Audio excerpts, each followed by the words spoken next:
Intégration par substitution trigonométrique. Donc, dans les cas où on a besoin d'une substitution trigonométrique, dans le fond, c'est quand on a des racines carrées de, je sais pas moi, 4 plus x carré, puis on n'arrive pas à faire autrement que d'être pris.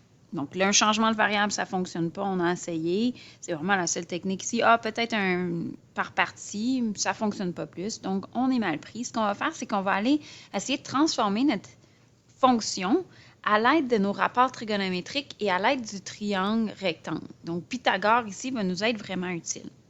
Il est possible qu'on ait une des trois formes suivantes pour notre racine. Soit la racine carrée de u au carré plus a au carré, racine carrée de a au carré moins u au carré, ou la dernière. Selon si on a un plus ou un moins, ça va nous aider à savoir où placer cette expression-là dans notre triangle. Quand on a un plus, cette expression-là va être sur l'hypoténuse, parce qu'on se rappelle, u au carré plus a au carré nous donne l'hypoténuse. Et si on a un négatif, eh bien, l'expression qui contient ma racine va être sur une des cathètes.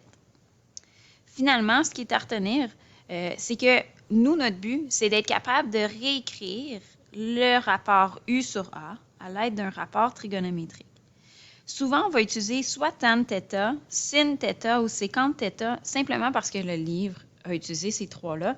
Puis, ben, ça va être plus facile pour vous de corriger votre réponse à la fin. Mais vraiment, il y aurait d'autres réponses possibles.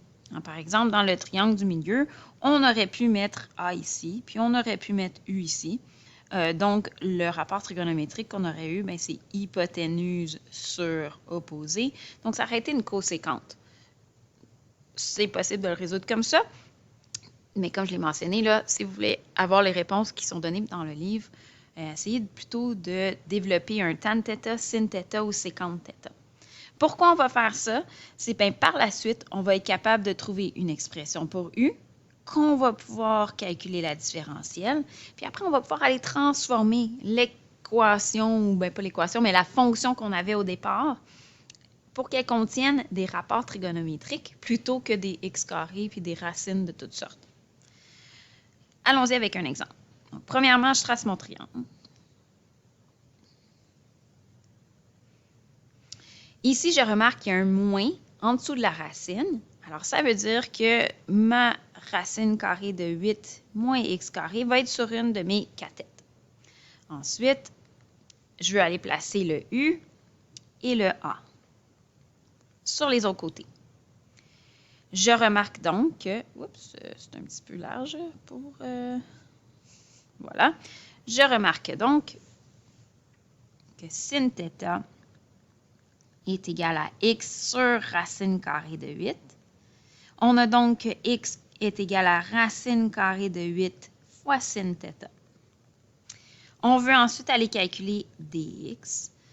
Donc, la différentielle de x est égale à la racine carrée de x, racine carrée de 8, pardon, cos de θ dθ. Pourquoi je veux ça? C'est parce que je veux être capable de faire des substitutions. C'est comme un genre de changement de variable truqué que j'ai ici. Donc, on a maintenant une expression pour dx. On a aussi une expression pour x qu'on va pouvoir utiliser pour remplacer le numérateur. J'ai finalement besoin d'une expression pour racine carrée de 8 moins x carré.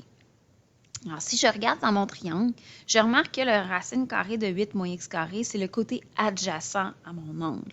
Alors, on pourrait conclure que cos θ est égal à mon côté adjacent sur l'hypoténuse. Ça veut donc dire que racine carrée de 8 cos θ est égal à racine carrée de 8 moins x carré. Alors là, j'ai trouvé une expression qui va me permettre d'aller réécrire complètement l'intégrale que j'avais au départ. Alors, au numérateur, on avait x carré, mais nous, on a dit que x est égal à racine carrée de 8 sin de θ. Tout ça ici au carré. Sur, on avait la racine carrée de 8 moins x carré. Nous, on a dit que ça, c'était égal à la racine carrée de 8 cos θ. Et ensuite, on a un dx. Et nous, dx, c'est racine carrée de 8 cos θ dθ. Donc, je suis allée piger dans ce qu'on a calculé ici pour remplacer les x en θ, sin θ, ou peu importe. On va simplifier un peu. On remarque qu'on a une racine de 8 ici, cos θ ici. Et là, on avait un racine carrée de 8 au carré. Donc, ça va me donner un 8 sin au carré θ dθ. Je vais utiliser une identité trigonométrique ici. Sin au carré θ, c'est égal à 1 moins cos de 2θ sur 2. J'ai 8 fois l'intégrale de 1 demi dθ moins 8 fois l'intégrale de cos de 2θ. Ah, tiens, le sur 2, je vais le mettre ici, dθ. On a vraiment 4 θ pour la première intégrale. Puis ensuite, on a moins 4 fois l'intégrale de cos de 2θ, c'est 1 demi sin de 2θ. Voilà. Donc là, comme vous voyez, on a terminé avec de calculer notre intégrale. Par contre, au départ, on avait une fonction qui avait des variables x à l'intérieur. On veut s'assurer qu'à la fin, on a encore une fonction avec des variables x. Ce qu'on va faire, c'est qu'on va aller utiliser encore une fois notre triangle. En premier, on a 4 θ.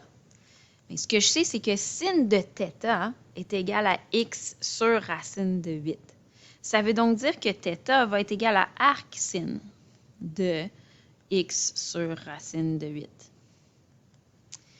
Ensuite, on a moins 4 fois 1 demi, donc moins 2.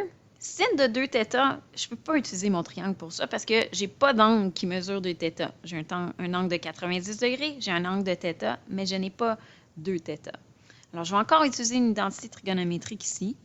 Donc, sin de 2θ, ça, c'est égal à 2 sin θ cos θ. Et finalement, donc j'ai 4 arc sin de x sur racine de 8 moins 2 fois 2. OK, moi, je vais mettre moins 4. Hein?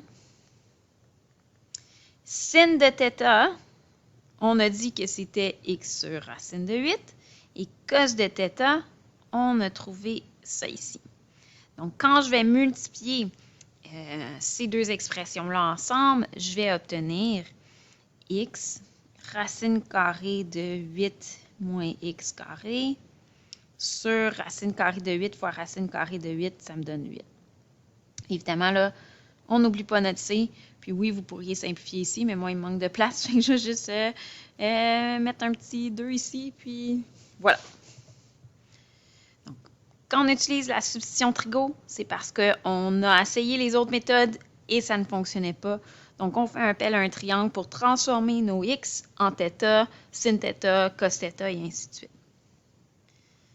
Un autre exemple. Alors ici, on a sous notre racine un plus.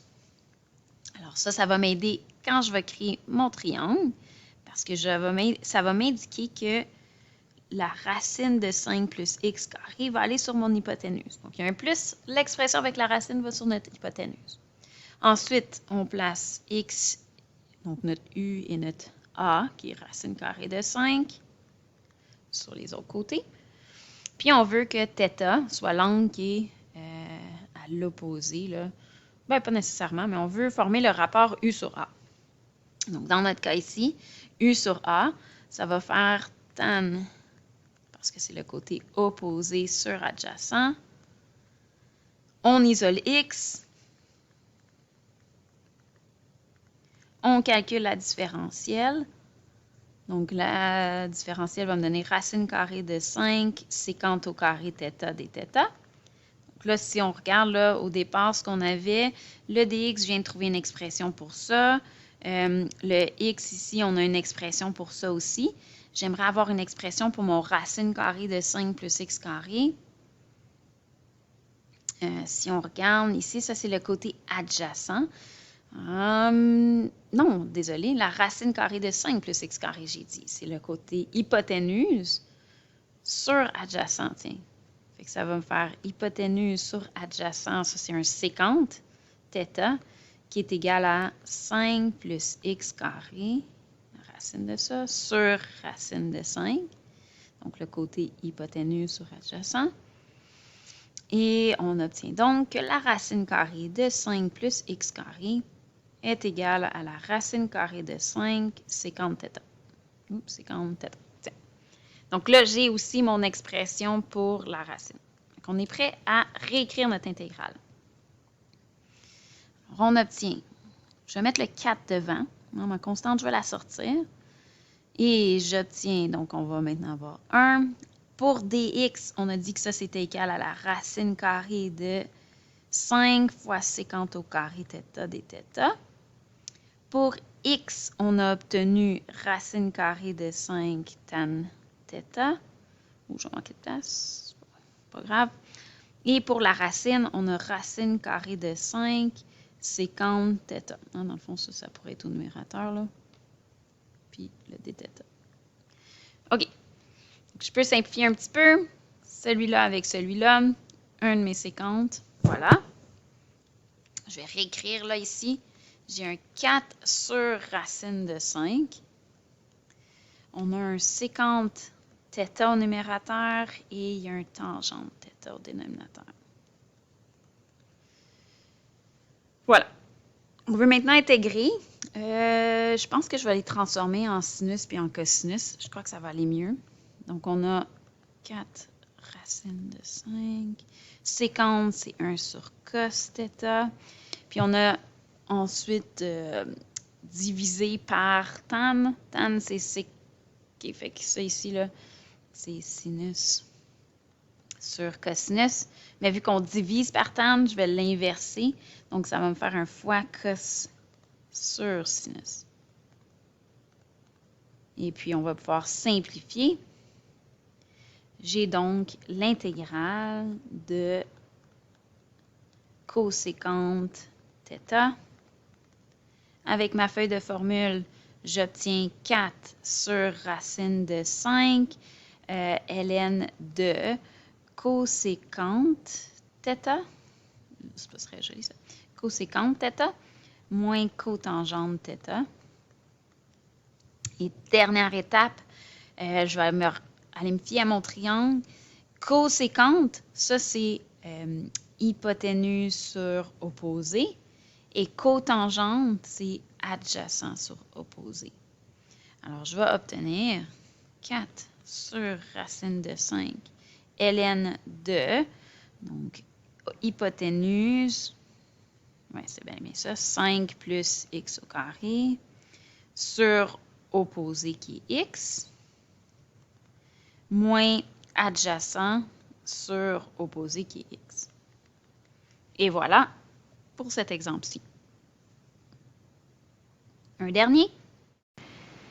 Alors, pour cet exemple, on va simplement trouver, dans le fond, notre triangle puis les substitutions qu'on voudrait faire. Là, je ne vais pas faire l'intégrale au complet. Donc, on remarque ici que sous la racine carrée, il y a un moins. Ça veut donc dire que notre racine carrée de x au carré moins 9 va être sur une de mes cathètes. Ça veut dire aussi que mes autres côtés vont mesurer x et 3. Ouais, racine carrée de 9, c'est 3. Et puis, voilà. Donc, on a besoin d'un angle θ aussi. On peut donc conclure que ça va être quoi? Donc, x sur 3, ça va me donner le côté hypoténuse sur adjacent. Hypoténuse sur adjacent, ça c'est sécante. Donc, sécante θ est égal à x sur 3. Donc, on a notre x qui est égal à 3 fois sécante θ.